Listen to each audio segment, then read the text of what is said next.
Саламатсыздарбы, урматтуу өкмөттүн өкүлдөрү, Мухаммедкалый Дүйшөкевич. Сизге берейин деген суроом, былтыр 2018 жылы, 2019 жылдын бюджетин карап атканда, бажы кызматкерлигин чыгаша бөлүгүн 500 миллион сомго көбөйттүк элек.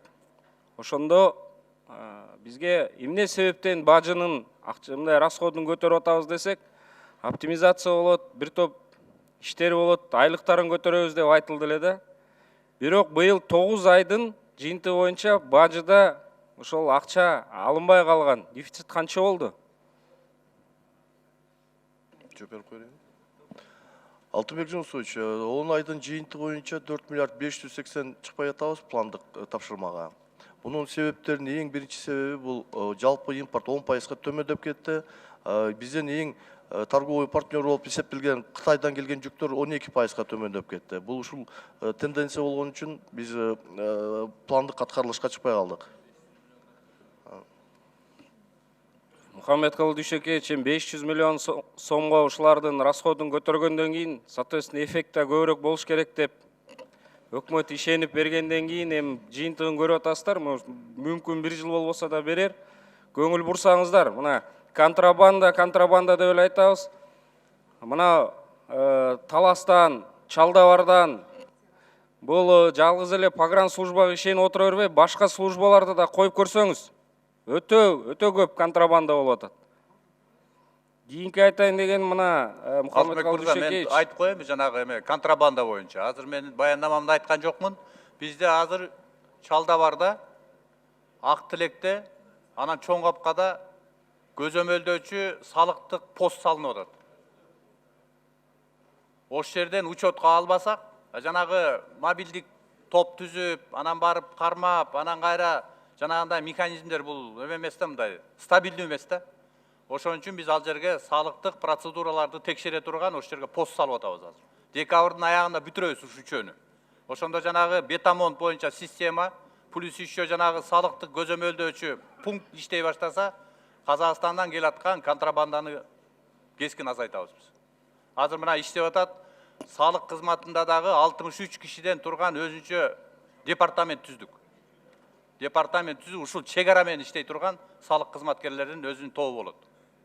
А биз жанагы милиционерлерден, экономикага, кылмышка каршы күрөшчү ГСБПтен алгандардын баары эффект берген жок. Алар бирде кармайт, кээде балким өзлөрү дагы көрмөксөн болот деген процедуралар бар экен. Ошон үчүн жанагы дайым иштей турган системаны алып келишибиз керек. Кийинки суроо Мухаммедкалый Дүйшөкевич, могу кредиттерди алып салынып аткан жолдор боюнча Минтранста. Биз ушул мыйзам сунуштап атабыз. Эгер карызга алынган, кредитке алынган жолдорду ушул биздин кыргыз компанияларын салганга уруксат берсек. Ал эми бекер келген гранттарды макул ошол грант берип аткан өлкө өзү кааласа, өзү подрядчик издесин. Бирок кредитке келген акчаны биздин атамекендик мекемелер салганга ушул өкмөттүн сиздер кандай карайсыздар ушуну? Кантсе да ушул инвестиция канча акча бизде калат? Мына жакында Финполициянын жыйынтыгы чыкты. Бир компания 20 миллион долларга тендер берип атат, кийинкиси 15 миллион. Эки тең иностранный компания. 15 миллион отказ берип туруп, 20 миллионго присуждать этип атат. 20 миллион утканын кайра 15 миллионго субподрядчикке берип коюп атат. Ортодон 5 миллион доллар жөнөлүгү чет өлкөгө чыгып кетип атат. Мен сунушум, мен буюрса өкмөт ушул боюнча колдоп бересиздерби, оюңуздарды билдиресизби? Алтынбек мырза, бул абдан орчундуу маселе болуп атат. Мынакей азыр кайсы жол салынбасын, ош жерде биздин кызыкчылыкты коргогон механизмдер аз. Себеби дегенде процедуранын баары жана акча каражатын бөлүп аткан донорлор аркылуу өткөрүлөт. Анан подрядчиктердин баары чет мамлекеттин компаниясы келет. Чет мамлекеттин компаниясы эч нерсе жазабай туруп, субподряд кылып, жергиликтүү компанияларды алып атат.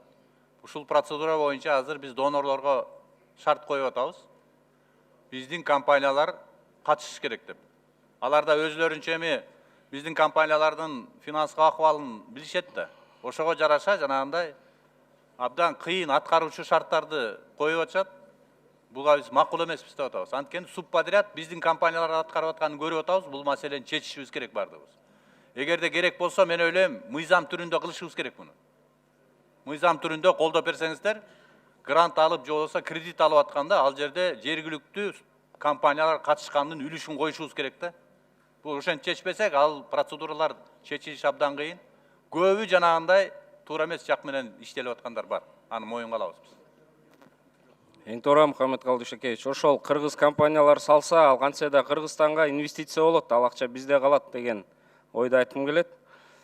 Кийинки ушул бюджетти биздин транспорт комитетинен каралганда депутаттарыбыздын эң көп нааразычылыгы жол министрлигинде ушу ГРИП деген группа реализация проекта деген өзүнчө управление бар.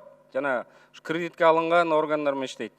Ошол жакта мына балыкчы Кочкор боюнча тендери өтүп, жол салуучу компания апелляция этип, бирок бүгүнкү күнгө чейин кол коюлбайт. Эмне себептен өздөрү да түшүндүрүп бере албайт. Ал жакта эми мындай сөз болуп атат, булар бир нерсесин үмүт этип атат деп. Эртерээк кол коюп, жол салынышын бир